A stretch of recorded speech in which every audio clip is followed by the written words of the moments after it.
Hi, I'm Hema Ramanathan, a teacher educator, an author, a scribbler, as someone said, a pedagogical polymath, and now a podcaster.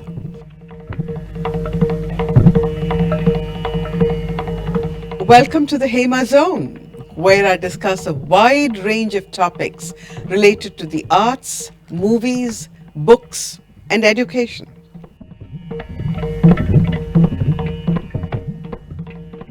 The third Wednesday of every month, in a new series, Second Wind, Creative Journeys at Sunset, I talk to people who've designed and sustained spirited creative journeys through so-called years of quiet retirement.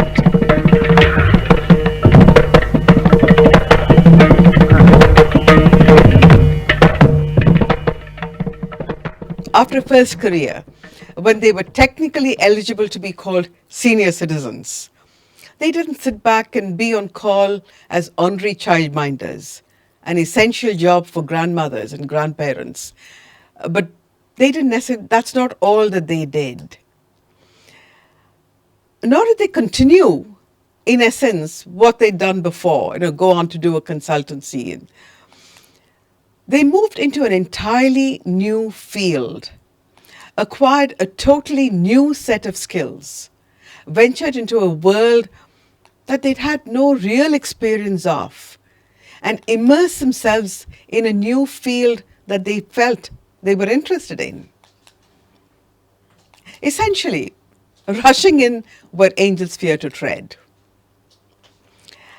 I have with me today Suresh Subrahmanyan, who was a dyed-in-the-wool corporate guy, now a blogger.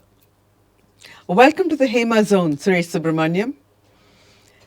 You're not just any erratic blogger. You are prolific. You're regular. You're sustained. You put out a blog every Saturday, every week. And you've been doing this for 5 years without fail. People don't even drink tea for 5 years, the same brand. So tell us how you've sustained that. But before that, tell us how you began this career as a blogger. Who did you write for? How did this happen? First of all, Hema, thank you very much for having me on your podcast. A small correction to start with. I was in Calcutta working for advertising agencies and looking after brand communications in a corporate organization. And once I left that job and started my own consultancy and moved to Bangalore, which was 25 years ago, I found time hanging heavily on my hands. I used to shoot off some of these columns to newspapers. Some of them accepted it, some of them politely rejected it. But I was quite bloody-minded about it. I just kept on doing it. And after some time, it just became second nature. Yeah, I think what you're talking about is you being a columnist as against a blogger. Yeah, you wrote for somebody then, and you wrote something that would be acceptable in the publication field. That's not what you've been doing for now. You've been doing this. Writing is something you've been doing in your past life. Writing is what you're doing now. But what is the difference that you see? How is it different for you now than it was when you began writing? When I began writing, I was far more tentative. And since I had newspapers and online magazines in mind, there was a limit in, how many words I can consume in a column. If the newspaper said 900 and I did 901, they'll cut 10 words off. All the wrong words, incidentally. But blogging is where you have a lot more independence. You can just wake up in the morning and say, what do I write about today? And then you see some ridiculous piece of news that somebody chopped somebody's wife up into 10 different pieces. And then you try to find humor out of it. Black humor sometimes, but if you can make it work, then it works as a column. Then there's music, there's sports, there's other books that you've read, etc., etc. And there's no dearth of subjects at all, which is what I found when I set myself a kind of self-inflicted target of writing one column a week, it appeared extremely difficult initially, and it was. But as I went on with it, it became more and more easy to, I wouldn't say easy, but every Tuesday or Wednesday, the pressure would start coming, Saturday column, Sunday column, you better start writing something. So that's how you get regular. You sit down on a Tuesday or a Wednesday and you start thinking about what your blog should be. Yeah, it's a good question, because what happens is sometimes when I sit in front of my desktop, the mind is completely blank, and so is the screen. I just haven't the faintest what I'm going to write about. And then somehow something happens. There's no organized way to express this, or indeed to do it. I find that if I can get 50 or 60 words out there on any subject at all, and then I walk away from it for a couple of hours and come back, the rest of the column just seems to kind of flow. It's an almost absurd way of looking at it, illogical way of looking at it, but that's the way it works for me. I need to say, creativity has never been logical in that sense, right? So why does it have to be linear to make sense? Yeah, no, you're right. Actually, that is, I think, the point I'm trying to make, that when I sit and I don't really know what I'm going to write about, and sometimes what happens, you said senior citizen, thanks for making me feel quite old. In the middle of the night, I get, quote unquote, an inspiration that I must write about this. When I wake up, I've forgotten all about it, and that's very frustrating. And then you've got to think of something else to write about. But the funny thing is, if you say that, I've got to do it, then you find a way of writing about it. Most of my ideas come from either my own family background or my own experiences from the time I was a child. To give you just 2 or 3 examples, the fact that I met Sir V.S. Naipaul, the fact that I met Shivaji Ganeshan, all in extremely accidental circumstances, never thought that they were worth writing anything about. But 40 or 50 years later, suddenly I find that these are subjects worth writing about. There is something amusing about it. And so those kind of ideas come about. Then, as I said, something Brad Pitt and Angelina Jolie might have done, or some other weird thing that happens in the world. Donald Trump is always a good subject to write about. Our own politicians as well. Satire is what I'm really talking about here. I don't write anything even remotely seriously. Anything that I write needs to be pulling somebody's leg or the other. And if I can express it in a way that brings a smile to the reader's lips, then I believe that it's a job I'm satisfied with. Your tone, like you said, it's satirical, it's always light. There's a point that you make, but you don't hit people over the head with that point. What else helps you keep it light? One of the things that you do is very Wodehousian, right? The tone is, and you do a lot of quoting of Wodehouse, in fact. What else helps you keep it light? Yeah, you took the words out of my mouth. Wodehouse has been a very, very early inspiration. And initially when I wrote, I used to slavishly imitate him. But I knew that wasn't going to get me very far, because however much you might imitate Wodehouse, you can never be Wodehouse. I mean, he was in a class, in a world of his own.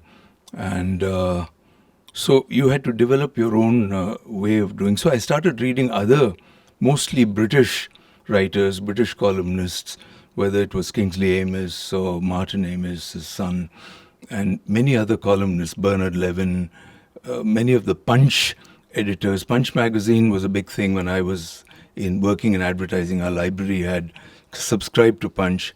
So they were another whole series of inspirational writers. So I started rereading many of them again as to how they crafted a column. See, at the end of the day, it's not just that, you got an inspiration and it all just happened. You have to work towards it. There is a craft element attached to it. So I started buying books by many of these writers and started reading them quite voraciously. And you might say, in a way, that was the idea behind bringing out these columns in book form. And I've begun to enjoy this column writing. And I did find that there have been Art Buchwald is another good example. These are people who only wrote columns. They never ever wrote a full-length novel. So I'm happy doing this, and I'll probably keep continuing to do this in time to come. What kind of an impact do you want to make? How do you want to be remembered? Whether I want to be or I don't want to be is really not in my hands at all. But I have absolutely no ambition that my work will live after me or anything remotely like that. I write because I enjoy the process. And if there are 20 others out there who write back to me saying, hey, we like this, it's not just Wodehouse. I quote Shakespeare quite frequently. Even if I haven't read all of Shakespeare's novels, his quotes keep coming back, and they're very, very useful tool. So many people think I'm extremely well read, which is not true at all. I'm reasonably well read, but not to the extent. Wait. Can I call you on that again? Given, and I've been to your house, given the bookshelves you have and the books that you have lining the shelves and piled up on the floor, I don't think any reasonable person would call that a reasonable amount of reading. I have a particular liking towards British writers simply because I like the way they write. It's not that I have anything against American writers. I have read a few of them. But I'm very partial towards the British style of writing, their idioms, the expressions, the aphorisms. The understated. Exactly, the understated humour. Very often they speak and write something and mean precisely the opposite of what they're saying. For instance, if it's raining in England, an Englishman is likely to say, lovely day, isn't it? Perishing weather, or whatever. So that kind of appeals to me because there's a certain subtlety in the way you express yourself. So I tend to be inspired by that style of writing. The other day I bought a book by a lady called Zadie Smith. Till then I hadn't heard of her. I read about her writing somewhere. A book was reviewed, so I bought it, and I simply loved the book. And she's a multicultural person living in Britain. She writes about Asians. But it's not so much what they write about that appeals to me, it's how they write. That's really where I'm at. And even people who have political views, it doesn't bother me very much they're right or they're left or they're center. As long as I enjoy reading what they write, I read them. And that's what I do when I write. I mean, very often it's the how that appeals to me rather than the what. Although really both are equally important. So you've talked about what you read. You've talked about how you write. Let's look at the readers. And you've talked about what effect you want on the readers. Do you think about building a readership now? If so, how? If not, why not? Well, if I knew how to do it, I'd have done it by now. Having said that, I have any number of people from all over the world, actually, who write to me. I'm not saying because they suddenly fell in love with my writing. These are all professional image and number builders, I might call them. Actually, I've been getting letters from people I don't know, from Adam, living in the US, telling me, and they've actually probably gone through the book or something, full of descriptions and they end up by saying, we will build a readership for you and your books will sell like hotcakes, etc. Then, of course, when you ask them for more details and you look at the bottom line and you look at the dollar sign in front of the numbers, that's when you realize that this is a commercial proposition that one simply cannot afford. So, the short answer to your question is I do not know how to build a readership. I write, it goes out into the ether, into the internet, social media, wherever it is. And whoever reads it, reads it. Whoever comes back to me, comes back to me. As I told you a little earlier, if I were to put a number, I think the primary numbers of my contact lists and Facebook and Twitter, whatever, would be something like 700-800 people it probably actually goes out to. Out of those 700-800 people it goes out to, maybe 50 or 60 actually read it. And out of those 50, 60, you'll be lucky if 20 or 30 actually got back to you once. And maybe a 10 or 12 would be writing to you regularly. So these are the kind of numbers. I'd be very, very worried about those numbers if I were doing this for a living. Fortunately, I'm not. I'm doing it as a hobby. I'm loving it. And whoever reads it, great. They don't read it, they're probably missing something. Well, in a sense, and I think part of what you're telling me, what I'm hearing is, at your stage in life, you don't need to be worried about bringing home the bacon. You don't have to, and you have enough to sustain yourself. You don't have to worry about leaving a legacy, because that's not part of what you're looking for. It doesn't concern you whether other people share in that intellectual life that you have or not. If they do, well and good. So much of what you're doing lives in your head, within yourself, and within your ambit.